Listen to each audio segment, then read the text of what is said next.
Hello friends, we are studying chapter 6 of our class 9 science and CRT, that is the tissues. तो पिछले दो lectures में हमने पढ़ा what is tissue, plant tissues, animal tissues, और उसके बाद हमने पढ़ा मेरिस्टेमेटिक टिश्यूज और परमानेंट टिश्यूज के बीच का डिफरेंस पढ़ा। मेरिस्टेमेटिक टिश्यूज में हमने पढ़ा apical meristem, intercalary meristem, lateral meristem, जो कि जिसमें से एपिकल और इंटर कैलरी कराते हैं प्राइमरी ग्रोथ, क्योंकि वो एक टाइप के प्राइमरी मेरिस्टेम है। लेटरल मेरिस्टेम दोनों होते हैं, प्राइमरी मेरिस्टेम भी होते हैं, सेकेंडरी मेरिस्टेम भी होते हैं, तो लेकिन मोस्टली वो कौन सा ग्रोथ कराते हैं? Secondary growth. फिर उसके बाद हमने देखा simple permanent tissue. Permanent tissues में हमने क्या देखा? दो प्रकार होते हैं, सिंपल परमानेंट, कॉम्प्लेक्स परमानेंट। फिर हमने पढ़ा simple permanent tissue. We studied about simple permanent tissue in which हमने पढ़ा उसका डेफिनेशन कि वो सिर्फ एक टाइप के सेल्स से बने होते हैं। अब उसके भी तीन टाइप्स होते हैं। Simple permanent tissue is of three types: parenchyma, collenchyma, sclerenchyma. So in this lecture we are going to study about these tissues, that is simple permanent tissues, parenchyma, collenchyma, sclerenchyma. So let's start. Parenchyma, तो जो parenchyma है वो है first evolved fundamental tissue. Fundamental tissue है, पहला differentiated tissue है। पहला differentiated tissue हमने पढ़ा था, differentiation is the process in which meristematic tissue divide and get converted into permanent tissue. तो अगर मेरिस्टेमेटिक टिश्यू डिवाइड होता है तो सबसे पहले क्या बनता है? कौन सा परमानेंट टिश्यू बनता है? पैरेनकाइमा। तो ये फर्स्ट इवॉल्व भी है, फंडामेंटल है क्योंकि सबसे पहले बना। और मेरिस्टेम्स जब भी डिवाइड करता है सबसे पहले क्या बनाता है? पैरेनकाइमा। यूनिवर्सल टिश्यू मतलब हर प्लांट में पाया जाएगा। और भी दो टाइप, कोलेनकाइमा, स्क्लेरेनकाइमा, ये प्लांट में कहीं पाए जाए या ना पाए जाए, पर पैरेनकाइमा ज़रूर होगा। मोस्ट कॉमन है प्लांट में फिलिंग मटेरियल, समझ लीजिए जैसे आप कोई चीज़ को फिल करते हैं बॉक्सेस में, तो उसके पास में क्या डालते हैं आप? थर्माकोल उसको पैक करने के लिए डाल देते हैं। खाली जगह में क्या डालते हैं? थर्माकोल या कुछ भी, कि वो पैक हो जाए अच्छे से। तो प्लांट का पैकेजिंग मटेरियल है। प्लांट में इंपॉर्टेंट चीज़ जहाँ भी है वो आ गए अपनी जगह पे, पर जो स्पेस खाली बचा, एम्प्टी स्पेस, तो उसमें प्लांट क्या भर देता है? पैरेनकाइमा। मोस्ट कॉमन टिश्यू है। अब इसके स्ट्रक्चर की बात की जाए, इसमें जो सेल्स होते हैं पैरेनकाइमा में, वो क्या होते हैं? ओवल और राउंड शेप होते हैं। डायग्राम में आप देख सकते हैं कि सेल्स जो हैं वो क्या हैं? ओवल शेप के हैं या राउंड शेप के हैं। सेल वॉल हमने पढ़ा था, प्लांट में सेल वॉल किस चीज़ का बना होता है? सेल्यूलोज का, ठीक है, और बहुत पतला होता है। ये जैसे मेरिस्टेमेटिक सेल्स का भी सेल वॉल पतला होता है, ये पहली बार सिर्फ डिफरेंशिएट हुए हैं, तो इनका सेल वॉल भी पतला होता है। इनके जो अंदर लार्ज वैक्यूल्स प्रेजेंट होते हैं, हमने वैक्यूल्स पढ़ा था सेल ऑर्गेनल्स में, क्या काम करते हैं? Storage of food. तो इनमें लार्ज वैक्यूल्स प्रेजेंट होते हैं। इनका मेन फंक्शन पैरेनकाइमा का क्या होता है? फूड स्टोरेज का। इनका प्रोटोप्लाज्म लिविंग और डेंस होता है। प्रोटोप्लाज्म लिविंग होता है और डेंस होता है।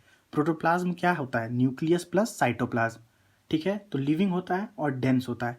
मेन फंक्शन हमने पढ़ लिया क्या है? Storage of food. इनमें इंटर सेलुलर स्पेसेस या तो बहुत छोटे होते हैं या एब्सेंट होते हैं, या तो एब्सेंट होते हैं या स्मॉल होते हैं, ठीक है।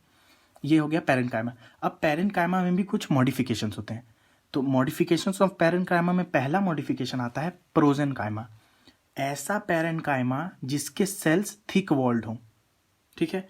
थिक वॉल होंगे तो मतलब रिजिड होगा, है ना, रिजिड होगा, स्ट्रांग होगा, इजिली ब्रेकेबल नहीं है। तो वो क्या करता है? प्लांट ऑर्गन को सपोर्ट देता है। तो हम पढ़ेंगे ये कहाँ प्रेजेंट होता है। इसका एग्जाम्पल ये प्रेजेंट होता है रूट के पेरीसाइकिल में। मैं आपको स्ट्रक्चर बताऊंगा, उसमें पेरीसाइकिल क्या होता है ये भी बताऊंगा। तो अभी के लिए आप ये रिमेंबर कीजिए कि प्रोजेनकाइमा में क्या होता है, कहाँ प्रेजेंट होता है प्रोजेनकाइमा? पेरीसाइकिल ऑफ रूट में। दूसरा मॉडिफिकेशन ये है इसका एरेनकाइमा। पैरेनकाइमा का दूसरा मॉडिफिकेशन एरेनकाइमा। एरेनकाइमा इसको आप ऐसे याद रखिए, एरेनकाइमा एयर से याद रखिए, एरेनकाइमा। एरेनकाइमा में जो पैरेनकाइमेटस सेल्स होते हैं वो राउंडेड होते हैं, ठीक है, जैसे सिंपल पैरेनकाइमा सेल होते हैं, पर वो क्या करते हैं? लार्ज एयर कैविटीज़ को सराउंड करते हैं। जैसे कि अगर मैं आपको डायग्राम की मदद से समझाऊं तो ये एयर कैविटी,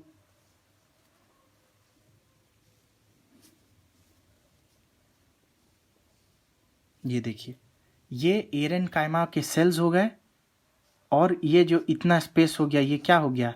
एक एयर कैविटी होगी, एयर कैविटी। अब ये आपके लेवल पे ये पढ़ाई नहीं होती है, पर अगर मैं आपको ये बताऊं कि ये जो एयर कैविटी बनती है वो लाइसोजीनस होती है।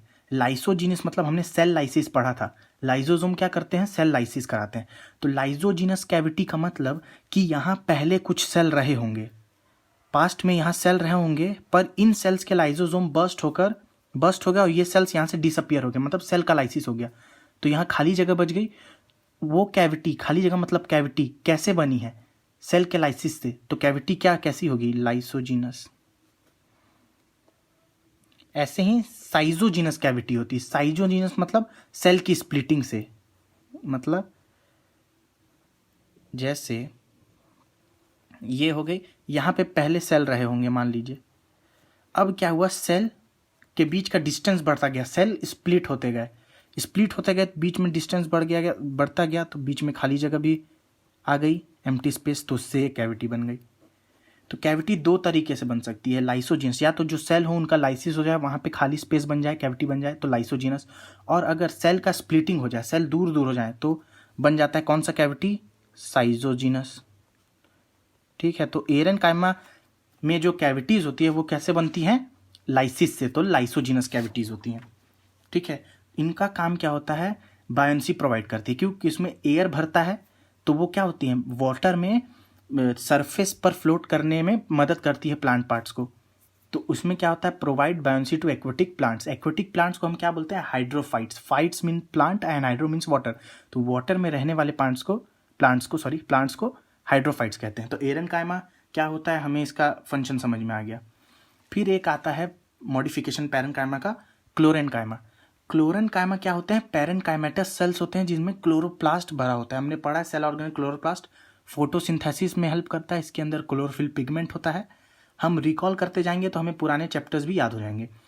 क्लोरोप्लास्ट होता है किसमें, ऐसे पैरेनकाइमेटस से जिसमें क्लोरोप्लास्ट होता है उसको बोलते हैं क्लोरेनकाइमा।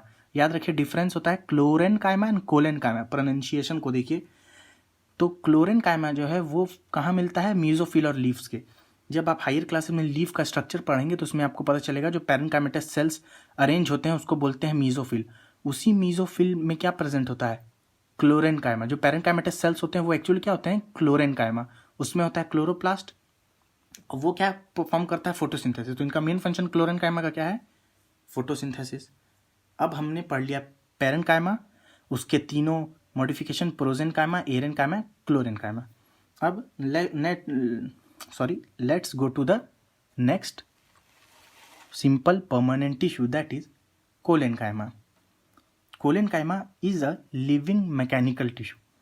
मैकेनिकल टिश्यू का मतलब है जो वियर एंड टीयर वाला काम करे, मतलब स्ट्रेंथ भी प्रोवाइड करे, मैकेनिकल सपोर्ट भी दे और फ्लेक्सिबिलिटी भी दे। तो कोलेनकाइमा क्या है, लिविंग मैकेनिकल टिश्यू है। Okay, it provide mechanical support and flexibility to young plant part, लचीलापन। ठीक है, इनके हम स्ट्रक्चर में देखेंगे कि जो इनके कॉर्नर वॉल्स होते हैं सेल के, उसमें पेक्टिन का डिपोजिशन होता है। ठीक है, ये इनका एक फीचर है। और जो सेल्स होते हैं उनमें इंटरसेलुलर स्पेस एब्सेंट होता है। सेल्स लॉन्ग होते हैं, थिक होते हैं। कहाँ पाए जाते हैं, हम अभी स्टेम का स्ट्रक्चर में आगे आपको एक आखिरी में बताऊंगा। उसमें कोलेनकाइमा एपिडर्मिस के बिलो पाया जाता है और वो उस जगह को बोलते हैं हाइपोडर्मिस। क्या बोलते हैं, हाइपोडर्मिस में पाया जाता है कोलेनकाइमा। किसमें, स्टेम में। या कहाँ और पाया जाता है, वेस्कुलर बंडल। किसके वेस्कुलर बंडल, डाइकॉट लीफ में। डाइकॉट और मोनोकॉट का डिफरेंस ये होता है, आप समझ लें कि मोनोकॉट वो जिसमें 1 कॉटिलिडॉन होंगे, हम पढ़ेंगे स्ट्रक्चर में आगे कहीं या हायर क्लासेस में आप पढ़ेंगे, मोनोकॉट एंड डाइकॉट। मोनोकॉट जिसमें 1 कॉटिलिडॉन हो, एम्ब्रियोनिक लीव्स। जब तक प्लांट सीड से जब सैपलिंग बनता है, जब तक लीफ नहीं आती है तब तक कॉटिलिडन प्लांट को न्यूट्रिशन प्रोवाइड करता है। अगर 1 कॉटिलिडन है तो मोनोकॉट, अगर यही कॉटिलिडन 2 है तो डाइकॉट। तो डाइकॉट प्लांट के लीफ में जो वेस्कुलर बंडल होते हैं उनमें क्या प्रेजेंट होता है, कोलेनकाइमा। ठीक है, अब कोलेनकाइमा क्या होता है, एब्सेंट होता है वुडी प्लांट्स में। वुडी मतलब जिनमें सेकेंडरी ग्रोथ हो चुका है। वुड क्या कैसे बनता है, सेकेंडरी ग्रोथ से। प्राइमरी ग्रोथ से ग्रीन पार्ट्स, प्लांट में सिंपल पार्ट्स जो फ्लेक्सिबल पार्ट्स होते हैं वो बनता है। लेंथ बढ़ता है किससे, हम पढ़े हैं, प्राइमरी ग्रोथ से। और प्लांट वुडी होता है। सेकेंडरी ग्रोथ किससे होता है, सेकेंडरी मेरिस्टेम से। कोलेनकाइमा मैच्योर वुडी प्लांट्स में एब्सेंट होता है। अब अगर हम इसका स्ट्रक्चर देखें किसका, कोलेनकाइमा का, तो तो हमें पता चलेगा कि ये वॉल की थिकनिंग्स है किसके कारण है, पेक्टिन के कारण। ये वैक्यूल बड़े हैं, ठीक है, सेल वॉल है, न्यूक्लियस है, वॉल थिकनिंग। इसका सबसे मेन कैरेक्टरिस्टिक क्या है कि इसके वॉल में थिकनिंग होती है, किसके कारण, पेक्टिन के कारण, ठीक है। इसका एज सच कोई इंपॉर्टेंट मॉडिफिकेशन नहीं है, इसलिए we will jump to the next simple permanent tissue that is sclerenchyma. Okay, अब हमने पढ़ा कि कोलेनकाइमा मैकेनिकल टिश्यू है, ठीक है, लेकिन वो एक लिविंग मैकेनिकल टिश्यू है। लिविंग है तो इसके अंदर साइटोप्लाज्म है, साइटोप्लाज्म का फ्लूइड कंटेंट होता है, तो वो उतना अच्छा मैकेनिकल टिश्यू नहीं है, कुछ सॉफ्टनेस उसमें होगी। तो स्क्लेरेनकाइमा जो है, जो हम नया पढ़ रहे हैं, जो अगला टॉपिक है हमारा, वो स्क्लेरेनकाइमा होता है मेन मैकेनिकल टिश्यू, ठीक है। वो डेड भी होता है, डेड होता है तो उसमें प्रोटोप्लाज्म नहीं होता, और वॉल इतना लिग्निन सब्सटेंस होता है, इतना लिग्निन वॉल्स में हो प्रेजेंट होता है कि वो स्टिफ हो जाता है, एकदम रिजिड हो जाता है, तो वो अच्छा मैकेनिकल टिश्यू है एज कंपेयर टू कोलेनकाइमा, ठीक है। प्लांट को सपोर्ट भी बहुत अच्छे से देता है, कोई भी प्लांट के पार्ट्स को सपोर्ट चाहिए तो उसके अराउंड ये गैदर हो जाते हैं स्क्लेरेनकाइमा के फाइबर्स, ठीक है। तो ये मेन मैकेनिकल टिश्यू है। इसके सेल्स का कैरेक्टरिस्टिक हम अगर देखें तो लॉन्ग होते हैं, नैरो होते हैं। Narrow means narrow in the context की स्पेस बीच में जो उनके लिए उनका ल्यूमन होता है या उनका साइटोप्लाज्म के लिए जो जगह होता है वो बहुत कम होता है। और सेल्स लंबे होते हैं, थिक वॉल्ड होते हैं क्योंकि लिग्निन होता है, लिग्निफाइड होते हैं, और थिक होते हैं, थिक लिग्निन होता है। प्रोटोप्लास्ट इसका डेड हो जाता है मैच्योरिटी पे। हमने पढ़ा है पहले ये भी मेरिस्टेमेटिक सेल रहे होंगे, पर डिफ्रेंशिएशन के बाद ये परमानेंट सेल बने होंगे। परमानेंट सेल जैसे ही ये परमानेंट सेल बने और थोड़ा मैच्योर हुए तो इनका प्रोटोप्लाज्म हो जाता है डेड। प्रोटोप्लाज्म डेड हो जाता है और इसमें डिपोजिशन होने लगता है। क्यों प्रोटोप्लाज्म डेड होता है?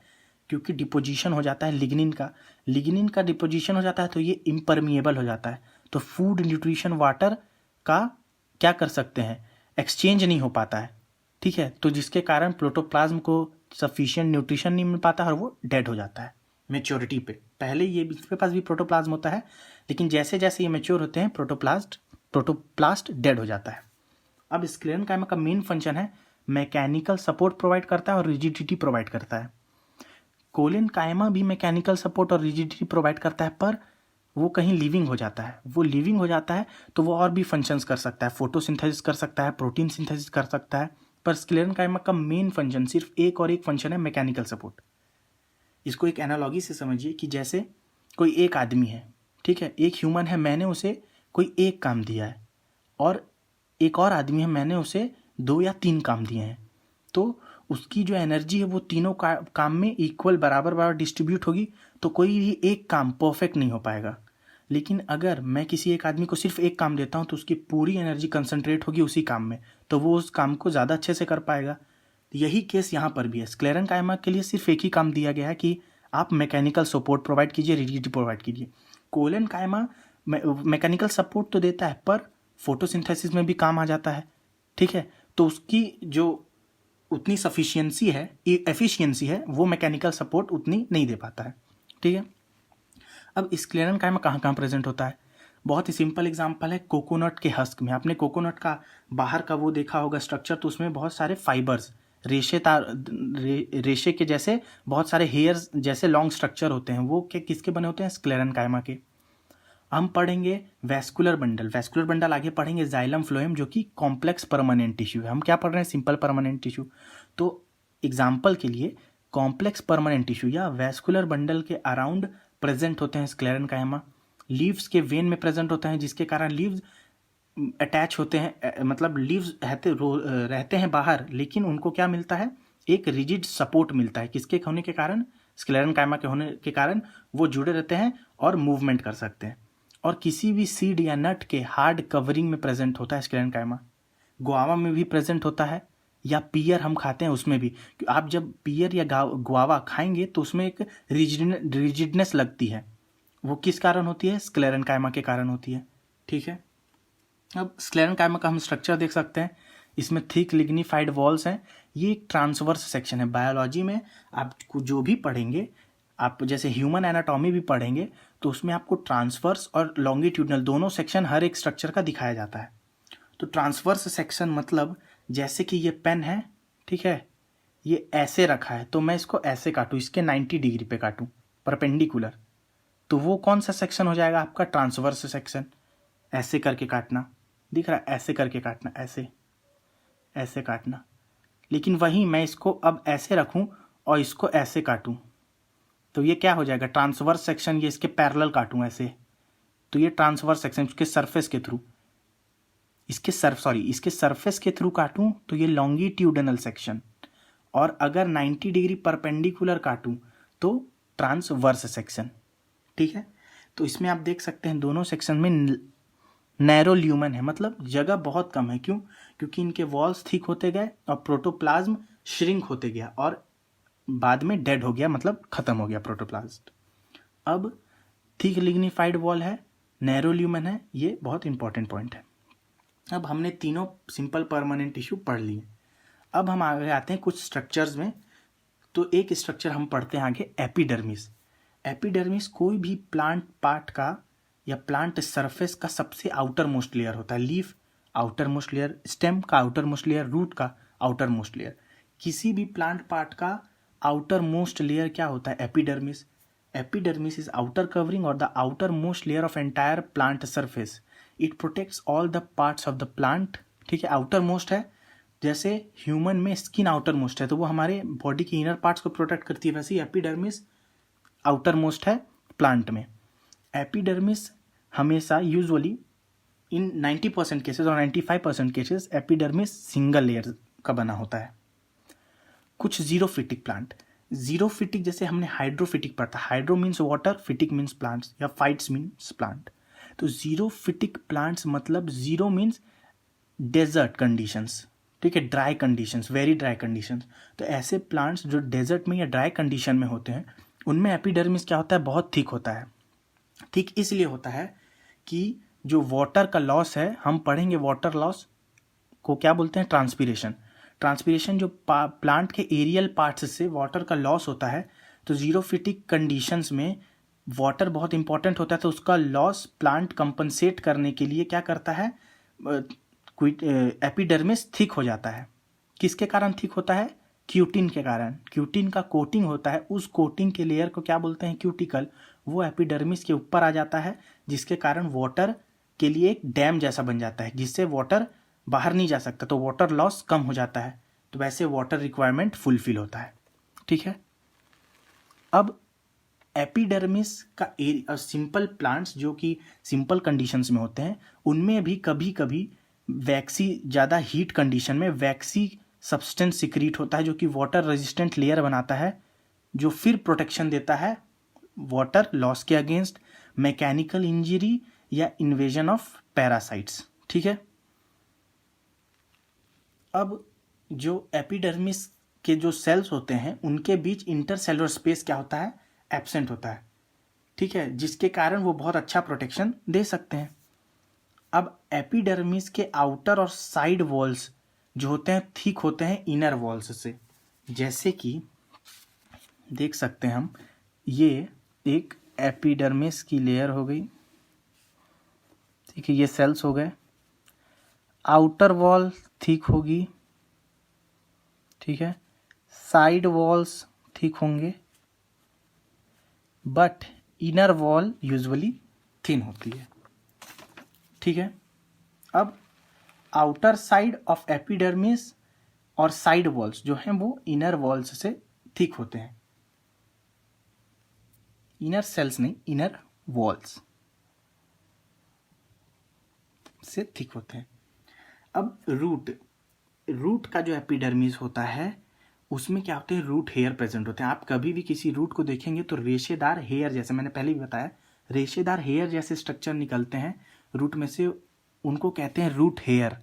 तो वो कैसे निकलते हैं? वो एपिडर्मिस की ही कुछ सेल्स इलोंगेट हो जाते हैं और क्या बन जाते हैं? रूट हेयर सेल्स या सिंपली रूट हेयर।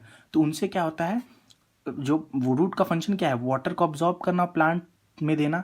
तो वाटर अब्जॉर्प्शन के लिए सरफेस एरिया बढ़ जाता है, किसके कारण? रूट हेयर्स के कारण। वो क्या होते हैं? बेसिकली एपिडर्मल सेल्स ही होते हैं जो इलोंगेट हो जाते हैं। अब ये तो हमने बता दिया एपिडर्मिस के बारे में। अब एपिडर्मिस पे कुछ स्ट्रक्चर्स होते हैं। एक स्ट्रक्चर्स तो हमने पढ़ा रूट हेयर, अब रूट हेयर जैसा स्ट्रक्चर अगर स्टेम पे हो तो उसको क्या बोलते हैं? ट्राइकोम। क्या बोलते हैं? रूट हेयर जैसा स्ट्रक्चर अगर स्टेम पे हो तो उसको बोलते हैं ट्राइकोम। यहाँ इसका फंक्शन अलग है, ये प्रोटेक्शन प्रोवाइड करता है, ट्रांसपीरेशन को भी घटाता है, ठीक है। इसका फंक्शन ये होता है ट्रांसपीरेशन को घटाना और प्रोटेक्शन प्रोवाइड करना हर्बीवोर्स के अगेंस्ट, या कभी कभी वैक्सी सब्सटेंस सिक्रीट करना, ठीक है। तो हमने पढ़ा रूट हेयर होते हैं, ट्राइकोम्स होते हैं। अब एक बहुत इंपॉर्टेंट स्ट्रक्चर होता है जो कि फोटोसिंथेसिस में बहुत हेल्प करता है, वो होता है स्टोमेटा। आपने पहले भी पढ़ा होगा। स्टोमेटा क्या होता है? स्मॉल पोर्स होते हैं, ठीक है। स्मॉल पोर्स प्लस उसके आसपास के कुछ स्पेशलाइज्ड सेल्स, उनको मिलाकर बोलते हैं हम स्टोमेटा। वो कहाँ पे प्रेजेंट होते हैं? लीफ के एपिडर्मिस पे। कभी कभी स्टोमेटा स्टेम में भी प्रेजेंट होते हैं, पर कौन से स्टेम में? जो ग्रीन हो, ओके, मतलब फोटोसिंथेटिक हो। Small pores on the epidermis of leaves for efficient gaseous exchange, ठीक है। और स्टोमेटा नेसेसरी होते हैं किसके लिए? Exchanging gases with environment. और किसके लिए? मैंने बताया पहले क्या इसके लिए नेसेसरी होते हैं? फोटोसिंथेसिस के लिए, ठीक है। तो स्टोमेटा होते हैं small pores on the epidermis of leaf for efficient gases exchange necessary for exchanging gases with the environment and photosynthesis के लिए भी ज़रूरी होते हैं, ठीक है। अब इस लेक्चर में हमने पढ़ा स्टोमेटा तक, ठीक है। In the next lecture we will study about the structure of stomata, we will study the complex permanent tissue, xylem and phloem, okay. Thank you.